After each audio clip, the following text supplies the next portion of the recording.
Uddalaka the sage, after practicing self-inquiry, he's reaping the benefits of this inquiry now. And after sitting in meditation, he went on with his yogic practices, which I think we can describe or understand here as the practices of Kundalini yoga. He seems to have had some very powerful inner experiences, including the burning of his body to ash. Normally, after realization through self-inquiry, we find that the individual concerned goes on about carrying out their normal duties. But Uddalaka's story is different. Vasishta continued. Uddalaka's mind had attained absolute tranquility, and no distraction could afflict it. Directly he beheld in his heart the darkness of ignorance that veiled the light of self-knowledge. With the light of knowledge that arose in him, he dispelled even that darkness. This would be the darkness of his latent tendencies. Once you've reached a state of awareness, which is absolute, then your latent tendencies become more apparent, and these have to be dealt with by whatever means, because these tendencies take you away from the supreme awareness. He then beheld the light within. However, when that light dimmed, the sage experienced sleep. But the sage dispelled the dullness of sleep too. I was wondering about this previously, what one does about sleep. And it seems here then that Uddalaka the sage has taken on a struggle against sleep and transcended even sleep. But the sage dispelled the dullness of sleep too. Once the drowsiness of sleep had been dispelled, the mind of the sage threw up diverse brilliant forms. Well, this is what happens when you go without sleep.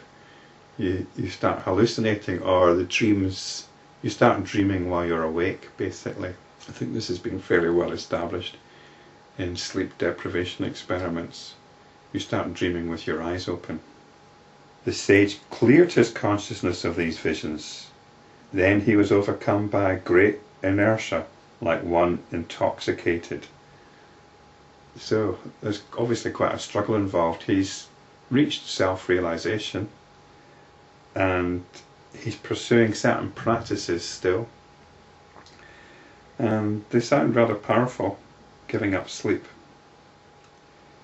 So he got over the hallucinations that he was experiencing, and then there's a great inertia, which isn't surprising. He got over that inertia too. After this, his mind rested in another state, which was different from all these so far described. It seems like Uddalaka is pursuing states of consciousness here, which have got nothing to do with realization. It just seems to be this is what Uddalaka did. After resting for a while in this state, however, his mind awoke to the experience of the totality of existence.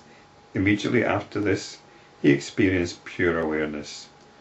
So now he comes back to pure awareness after experiencing higher states of consciousness. He comes back to awareness. You cannot live in higher states of consciousness.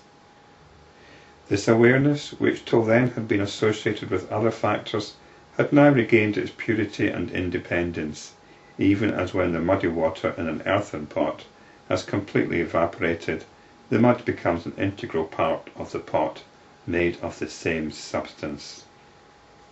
So we could understand this in different ways. It seems though that the awareness he practiced before was not actually pure, and perhaps there were still question marks over it. When you reach this awareness, sometimes it isn't very clear, because there might be an awful lot of stuff going on still. There might be a lot of negativity still, a lot of pain. The pain body might still be very pronounced.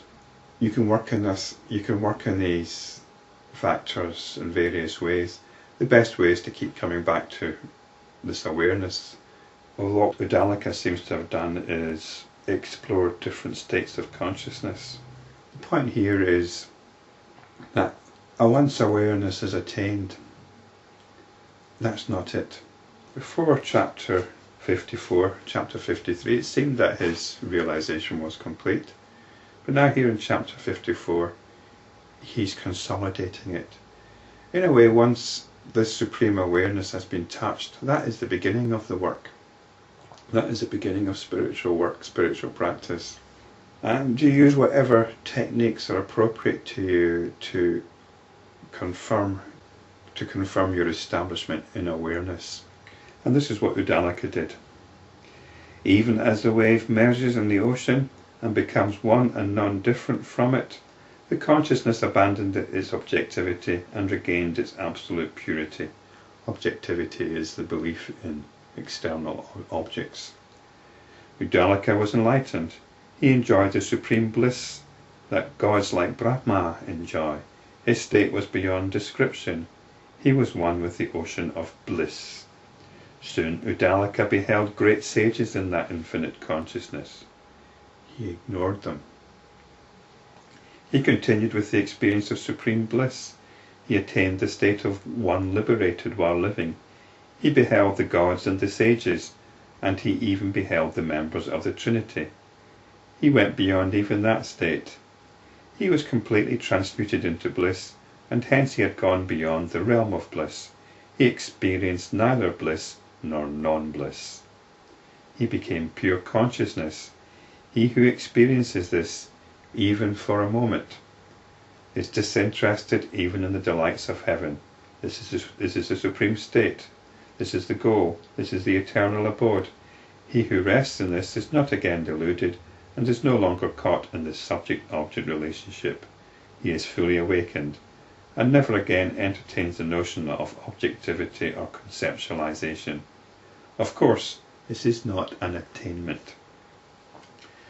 Uddalaka remained for 6 months in this state, vigilantly avoiding the temptation of psychic powers.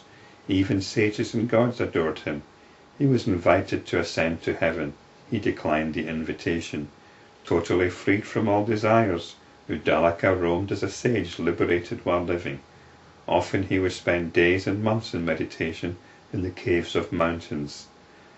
Though at other times he engaged himself in the ordinary activities of living, he had reached the state of perfect equilibrium. He looked upon all with equal vision. His inner light shone at all times, never rising and never setting. With all notions of duality totally at rest, he lived devoid of body consciousness, established in pure being. So he was focused on this state, and it seems like he's just going about his normal business, but we'll find out later what happened to him. And he's unshakable. He's not even going to be delighted. He's not even going to be tempted by the delights of heaven. He's completely fulfilled.